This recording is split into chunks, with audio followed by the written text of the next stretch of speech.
Vince Calder stepped off the ship with the calm of a man who'd already died once, his eyes cold, his purpose burning. Beside him, Rico Malone, Dante Vega, and Miles Turner followed silently, four ghosts from New Jersey's Underworld stepping onto Liverpool's soil with only one mission: to hunt down Liam Cross, the traitor who had destroyed their empire and vanished across the ocean. The night air was thick with mist and revenge, and as the dock lights flickered in the distance, one truth became certain: Liverpool had no idea what was coming. Please subscribe for daily new update of gang crime story and watch till end. It was a cold and misty night when a black cargo ship drifted silently into the old Stanley dock in Liverpool. The water rippled under the dim yellow glow of the dock lamps, and the air smelled of salt oil and something heavier like vengeance carried across the ocean. The few dock workers who were still around didn't look twice. To them, it was just another late-night shipment. But inside that ship were not sailors or traitors. They were ghosts of a forgotten war, men who had crossed the Atlantic, not for business, but for blood. At the front of the crew was Vince Calder, known in New Jersey's underworld as the Ghost. His name once echoed through the dark alleys of Newark and Atlantic City, a name that carried fear and respect in equal measure. 3 years ago, Vince's empire had crumbled after a betrayal that cost him everything: his money, his men, and his brother. The man responsible had disappeared without a trace, leaving Vince to vanish into the shadows. Now he had returned, not to rebuild but to destroy. Behind him walked 3 others: Rico Malone, the sharp-minded enforcer who never spoke more than he needed; Dante Vega, a street soldier with eyes that burned like gunfire; and Miles Turner, the quietest of them all, a man who hid secrets behind his steady hands. Each of them had scars from their past life in America, and each one carried a reason to be here tonight. The docks were silent as they stepped off the ship. No words, no greetings, just the sound of boots on wet concrete. Their faces were cold and unreadable, their eyes scanning the dark skyline of Liverpool, as if measuring the distance between them and the man they came for. Vince lit a cigarette and stared at the cranes in the distance, their steel arms frozen like skeletons reaching for the sky. The city looked calm, sleeping under its fog, unaware that danger had just arrived. The crew moved quickly, disappearing into a waiting van parked near the storage sheds. Inside the vehicle were fake IDs, cash, and a burner phone. Everything had been arranged by a local contact who owed Vince a favor from years ago. There was no time to waste by morning. They needed to know where Liam Cross was hiding. Liam wasn't just another name on Vince's list. He had been the one who started the fire. Once Vince's partner in the New Jersey docks business, Liam had stolen millions, killed loyal men, and left Vince's brother to die in an ambush. When the smoke cleared, Liam had fled the country, taking refuge in Liverpool under a new identity, protected by the city's local gangs. Now the hunter had followed the trail across the ocean. Vince knew this wasn't going to be easy. Liverpool had its own underworld, and outsiders were rarely welcomed. But the American crew didn't come to negotiate. They came to collect what was owed. As the van drove off into the fog, the city lights faded behind them. In the silence of that long drive, one thought burned in Vince's mind. By the time the sun rose, someone in Liverpool would know the Americans were here, and nothing would ever be the same again. Liam Cross had built a new life out of lies and stolen money. In Liverpool, he was no longer the street dealer from Newark who worked the docks under Vince Calder. He was a respected businessman, dressed in sharp suits and driving luxury cars, known as the owner of several nightclubs spread across the Baltic Triangle. To the outside world, he was charming and generous, a man who hosted expensive parties for local celebrities and politicians. But behind the velvet ropes and flashing lights, his new empire was built on the same poison that destroyed his old one. The money that flowed into his clubs came from drugs smuggled through cargo ships, and his protection came from the Mersey Kings, a local gang, led by Tommy Doyle, a ruthless Liverpool native who ruled his streets with blood and fear. Liam paid him well, and Tommy made sure no one ever asked questions about Liam's past. But peace built on betrayal never lasts. For months, Liam had felt a shadow following him. A van parked too long outside his home. A phone call with no one on the other end. A stranger's reflection in the club's security mirrors. He told himself it was paranoia, that the ghosts from New Jersey had long forgotten him. Yet deep down, he knew Vince Calder wasn't the kind of man who forgave. Every night when he closed his eyes, he saw the burning warehouse where Vince's brother had died, the flames lighting up the dark water like a warning from hell. Liam had pulled the trigger on that betrayal himself, but he had told no one. Not Tommy Doyle, not even his closest men. That secret was his curse, and now it was coming back for him. Across the city, Vince and his crew had begun their quiet surveillance. They watched Liam's movements from rooftops and narrow alleyways. Rico Malone followed him to his nightclub, observing the guards, the cars, the schedule of deliveries. Dante Vega studied the faces of his associates, memorizing every pattern. And Vince, as calm as a ghost, mapped every corner of Liam's new kingdom. He didn't speak of revenge openly. He carried it like a silent prayer. The Americans stayed in an abandoned apartment near the docks, blending in, planning carefully. They knew they couldn't rush this. Liverpool was unfamiliar territory, and one mistake could alert Tommy Doyle's entire network. Meanwhile, Liam continued pretending everything was normal. He smiled, he laughed, he danced with women and toasted his fake success, but his eyes were never at peace.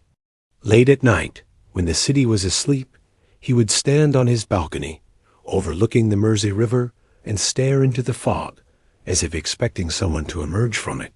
The nights grew colder, and the silence heavier. Somewhere out there, the American crew was closing in, one shadow at a time. And though Liam didn't know when or how it would happen, he could feel it. His past had finally found his address. The man who had run was about to be caught by the ghosts he thought he had buried forever. The first hit came without warning. It was a cold, gray morning when the body of Liam Cross' driver was found floating face down in the dark waters of the Albert Dock. No witnesses, no gunshots, just a clean execution and a message written in silence. Liverpool's Underworld started whispering before noon. Some said it was a rival crew. Others claimed the Americans had arrived. But those who knew Liam's past understood the truth. This was personal. The ghost from New Jersey had crossed the sea, and he had started his hunt. Vince Calder had chosen his moment carefully. He knew that fear spread faster than bullets. The dead driver was only the beginning, a warning that no wall, no protection, could keep Liam safe. From their hideout, Vince watched the news reports, his face expressionless, as the camera showed police pulling the body from the water. Rico Malone leaned against the wall, cleaning his pistol, while Dante Vega traced the docks on a map, marking the routes Liam's shipments took every week. The plan wasn't just to kill Liam. It was to strip away everything that made him powerful. One by one, his connections, his guards, and his safety net would vanish until he stood alone. Across town, Liam was losing his composure. He had tightened security around his home and clubs, doubling the number of guards and instructing Tommy Doyle to investigate anyone new in the city. Tommy, proud and territorial, didn't like outsiders meddling in his streets. He called a meeting with his top men, promising to smoke out whoever dared to challenge them. But Liverpool was a maze of narrow roads and old secrets, and the Americans moved like shadows, careful and quiet. Rico and Dante had been trained by Vince himself, men who could disappear in plain sight. Every night, they followed Liam's car convoys, learned the shift changes of his guards, and noted the weak spots in Tommy Doyle's defenses. The tension began to spread. The Mersey Kings grew paranoid, accusing each other of leaking information. The police found burned-out cars near the docks, the air thick with rumors of turf wars. Vince had turned the city's fear into his weapon, letting panic do his work for him. But the calm couldn't last. 3 nights after the body was found, something went wrong. Miles Turner, the quiet one, failed to show up for a meeting. His burner phone was off, and his bed at the hideout was empty. All that remained was his gun, left on the table beside a folded piece of paper. Vince picked it up and read the single word written in black ink. Deal. The room fell silent. Rico's fists tightened, and Dante cursed under his breath. Vince didn't react. He simply stared at the note, the cigarette burning between his fingers. A part of him had expected betrayal. It was a language he knew too well. But Miles had been with him since the old days in New Jersey. The realization hit hard. Somewhere in the city, one of their own had traded loyalty for survival. And if Miles had gone to Tommy Doyle, then the Americans were no longer the hunters. They had just become the hunted. Vince Calder stood in the dark room, staring at the single word Miles had left behind. Deal. It echoed in his mind like a gunshot, sharper than any betrayal he had known before. He had seen men sell out for money, for fear, even for love, but not Miles. Miles had been quiet, loyal, dependable. The kind of man who followed orders without question. But loyalty was fragile in their world. In a city like Liverpool, surrounded by foreign streets and unseen enemies, fear could turn even the strongest into cowards. Vince didn't rage or shout. He just sat down at the wooden table, staring at the map spread before him. The lines, routes, and red circles marking Liam Cross's movements now meant nothing. The plan was compromised. The enemy knew they were here. By dawn, it was confirmed. One of their safe houses had been raided. The weapons they had hidden inside were gone. Police cars flooded the area before sunrise. But Vince knew it wasn't the law that found them. It was Tommy Doyle and his men. Miles had sold them out. Rico and Dante barely escaped, slipping through narrow back streets while bullets cracked against brick walls. The Americans had turned from ghosts into targets overnight. The city was awake now, and it wanted blood. Vince gathered what was left of his crew in an abandoned train depot near the edge of the city. The fog hung low, and the distant hum of sirens reminded them that time was running out. Rico was furious, pacing back and forth, his anger ready to explode. Dante sat on the floor, a bandage wrapped tight around his shoulder where a bullet had grazed him. He was bleeding, but his eyes were burning with rage. Vince didn't waste words. He simply told them what they already knew. Miles had switched sides. Liam knew their location, and the Mersey Kings were now hunting them across Liverpool. That night, the Americans split up to survive. Rico went underground, moving through the tunnels beneath the old dockyards. Dante hid in a fisherman's warehouse near the waterfront, nursing his wound and waiting for Vince's call. Vince himself stayed on the move, changing cars, sleeping in alleys, and always staying one step ahead of the men chasing him. But even as he hid, his mind stayed locked on one purpose. This wasn't over. Betrayal might have burned his plans to ash, but revenge still breathed in his chest like fire. In the days that followed, Liverpool became a war zone of whispers. Men loyal to Tommy Doyle were found beaten, some dead, others missing. Nobody knew who was doing it, but the rumors said the ghost was still alive.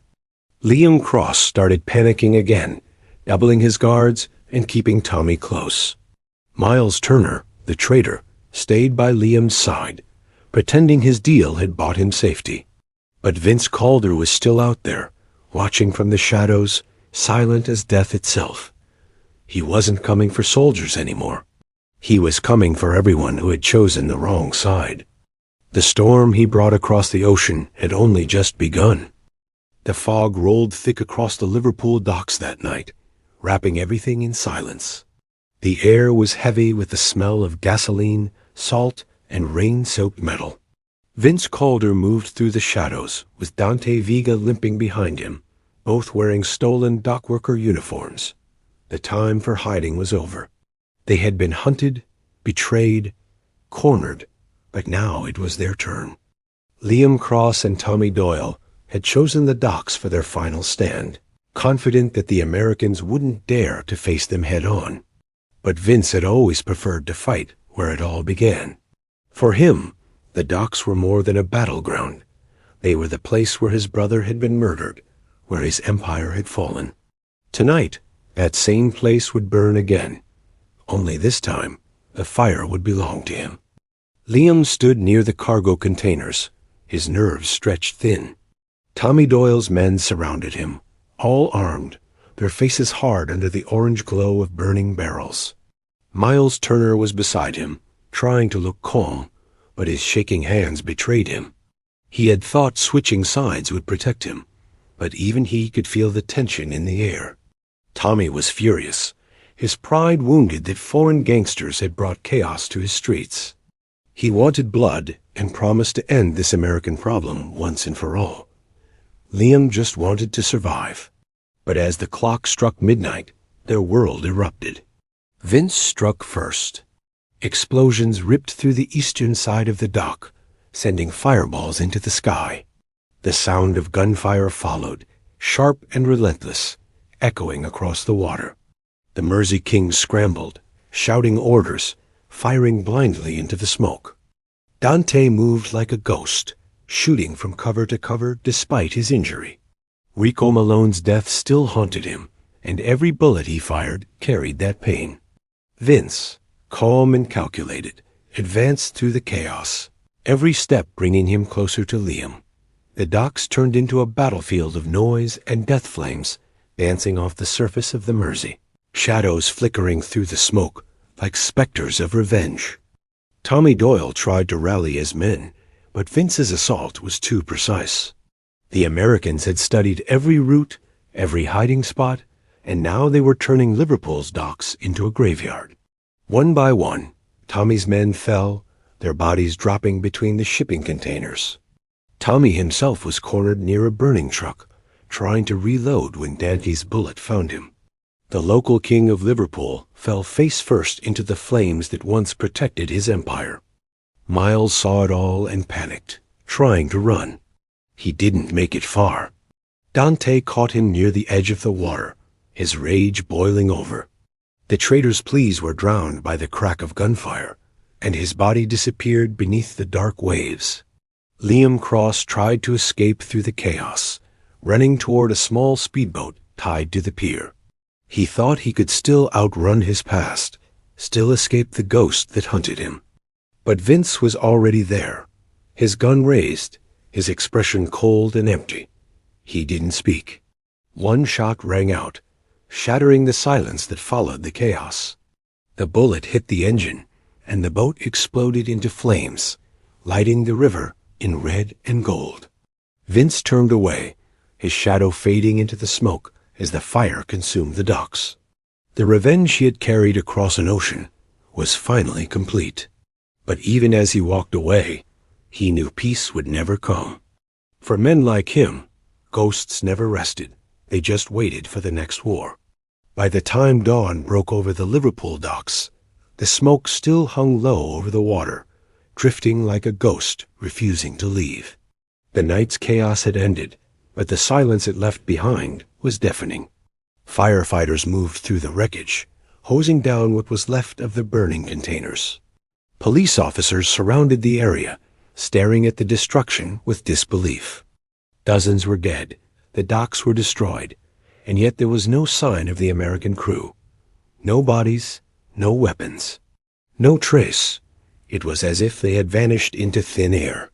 The only thing the authorities found was a scorched bullet casing lying near the edge of the pier, still warm from the night's violence. Liam Cross was gone. The newspapers called it a gangland explosion, a drug deal gone wrong between rival groups. But those who lived in Liverpool's underworld knew better. They whispered that the Americans had come for him, that they had crossed the ocean to settle a blood debt. The Mersey Kings were finished Tommy Doyle dead, his empire scattered. The police raided his properties and found weapons, drugs, and files linking him to several murders. For the first time in years, the Liverpool streets fell quiet, but the peace didn't feel like victory. It felt like aftermath. Something in the air still felt wrong, as if the city itself had absorbed the violence. Vince Calder was never seen again. Some said he died in the explosion. His body burned beyond recognition. Others swore they saw him days later, boarding a small fishing boat heading out to sea. There were even whispers from Ireland and France that a man fitting his description was spotted in dark bars near the ports, always sitting alone, always silent, always watching. But no one could ever prove it. The truth became part of the legend. To most, Vince Calder became a ghost story told in the shadows, a warning about what happens when you betray men who have nothing left to lose. Weeks later, a letter arrived at the Liverpool Echo newspaper. It was unsigned and written in black ink on damp paper. The edges were torn, as if it had been found drifting in the water. The letter contained only one short message: debt paid, ghosts don't rest. They return. The editor turned it over to the police, who dismissed it as a hoax. But among those who knew the truth, that note was Vince's signature, a final reminder that vengeance never dies, it only sleeps. The story of the American crew spread fast, turning into whispers across the criminal world. Gangsters in London, Dublin, and New York spoke their names with caution. They said the crew came and left like a storm, no mercy, no traces, only fire. Some believed Dante Vega had survived and was hiding in Spain under a new identity. Others thought Rico Malone's death had been faked and that he was rebuilding in New Jersey. No one really knew, and that made the legend stronger. Liverpool never forgot that night. The old dockworkers still say that when the fog rolls in thick over the Mersey, you can hear distant footsteps on the metal walkways steady, slow, echoing through the mist. They say it's the sound of ghosts coming back to collect what the living still owe. The city had seen many crimes before, but none like that night when the Americans came with revenge on their mind. It wasn't just a story of blood and betrayal. It became a reminder that in the world of men like Vince Calder, the past never stays buried, and the sea always carries the ghosts back home.